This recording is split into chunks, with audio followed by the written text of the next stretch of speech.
உங்க மனசுல வர்ற ஒரு சின்ன நெனப்பு, அது உங்க வாழ்க்கைய மாத்த முடியும்னு சொன்னா நம்புவீங்களா? இன்னிக்கு நாம அப்படி ஒரு கதைய தான் பார்க்க போறோம். ரொம்ப சிம்பிளான கதை, ஆனா அதுல இருக்கிற விஷயம் ரொம்ப ஆழமானது. நம்மளோட எண்ணங்கள் எப்படி நம்ம உலகத்தையே உருவாக்குதுன்னு தெரிஞ்சுக்கலாம் வாங்க. ஜஸ்ட் ஒரு சின்ன சிந்தனை, அதால உங்க வாழ்க்கைய தலைகீழா மாத்த முடியுமா? யோசிச்சு பார்த்தா பெரிய கேள்விதான் இல்லையா? சரி, நம்ம பார்க்க போற இந்த கதை சரியா இந்த கேள்விக்கு தான் பதில் சொல்லுது. வாங்க, இந்த கதையில என்ன மர்மம் இருக்குன்னு ஒன்னா சேர்ந்து பாப்போம். முதல்லயே சொல்லிடுறேன், இந்த கதையோட ஆரம்பம் கொஞ்சம் டல்லா தான் இருக்கும். ஒரு சின்ன கிராமம், அங்க வாழ்றதுங்கிறது ரொம்பவே கஷ்டமான ஒரு விஷயம். மக்கள் எப்ப பார்த்தாலும் சோகமா, ஒரு நம்பிக்கையே இல்லாம இருந்தாங்க. அந்த மாதிரி ஒரு இடத்த நீங்க கொஞ்சம் கற்பனை பண்ணி பாருங்களேன். சரி, வாங்க. இப்ப நாம அந்த கவலைகள் நிறைஞ்ச கிராமத்துக்குள்ளேயே போவோம். அங்கிருந்த மக்கள் என்னென்ன கஷ்டங்களை சந்திச்சாங்கன்னு இன்னும் கொஞ்சம் பக்கத்துல இருந்து பார்க்கலாம். பாருங்க, மழை பெய்யல, அதனால பயிரெல்லாம் காஞ்சு போச்சு. மக்களுக்கு உடம்பு சரியில்ல, வேலை செய்ய முடியல, எங்க திரும்பினாலும் ஒரே சோகம், ஒரே கவலை. ஆனா இவ்ளோ கஷ்டத்துக்கு நடுவுல ஒரு வயசான பாட்டி மட்டும் எப்பவும் சந்தோஷமா இருந்தாங்க. எல்லாரும் சோகத்துல மூழ்கி இருக்கும்போது அவங்க மட்டும் எப்படி? இதுதான் இந்த கதையோட முக்கியமான மர்மமே. இப்ப நாம கதையில ஒரு முக்கியமான கட்டத்துக்கு வரோம். கிராமத்தோட பொதுவான பிரச்சனைகளை விட்டுட்டு ஒரு குறிப்பிட்ட பெண்ணோட வாழ்க்கைக்குள்ள போக போறோம். அவ பேரு ராதா. அவளோட கதை ஒருவேளை உங்க கதையா, என் கதையா, நாம எல்லாரோட கதையாவே இருக்கலாம். ராதா பாவம், அவங்க கணவர் வெளியூர்ல இருக்காரு, குழந்தைங்க பசியில வாடுறாங்க.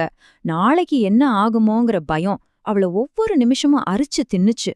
உண்மை சொல்லணும்னா நம்மள நிறைய பேர் இந்த மாதிரி ஒரு சூழ்நிலையில ஏதோ ஒரு கட்டத்துல இருந்திருப்போம் இல்லையா?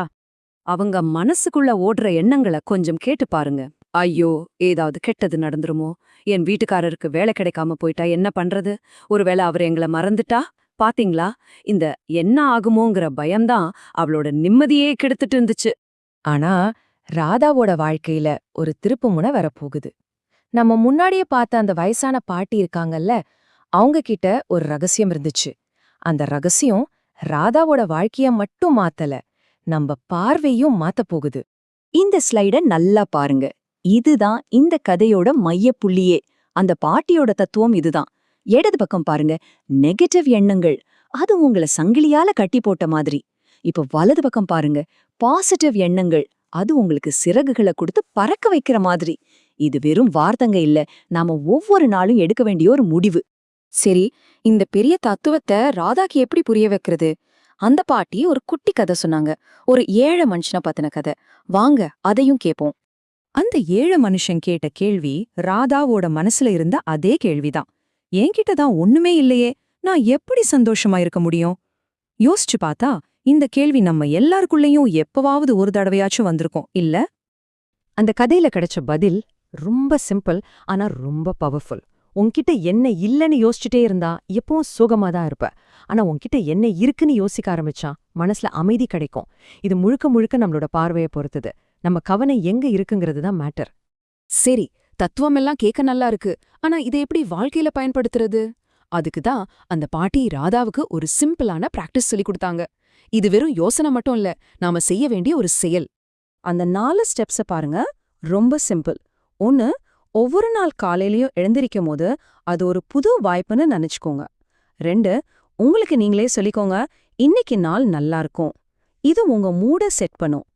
3, சோர்ந்து போகாம வேலை செய்யவும் மத்தவங்கள பார்த்துக்கவும் உங்களுக்குள்ள இருக்கிற பலத்தை தேடுங்க.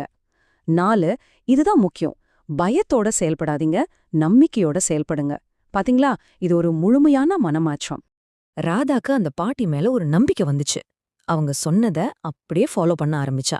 ஒவ்வொரு நாளும், ஒரு நாள் கூட தவறாம. வாரங்கள் போச்சு. அவ மனசுக்குள்ள ஒரு சின்னதா ஒரு மாற்றம் தெரிய ஆரம்பிச்சது. சரி, மனசு மாறினா மட்டும் போதுமா? அவளோட நிஜ வாழ்க்கையில ஏதாவது மாற்றம் வந்துச்சா? ஆமாங்க, வந்துச்சே.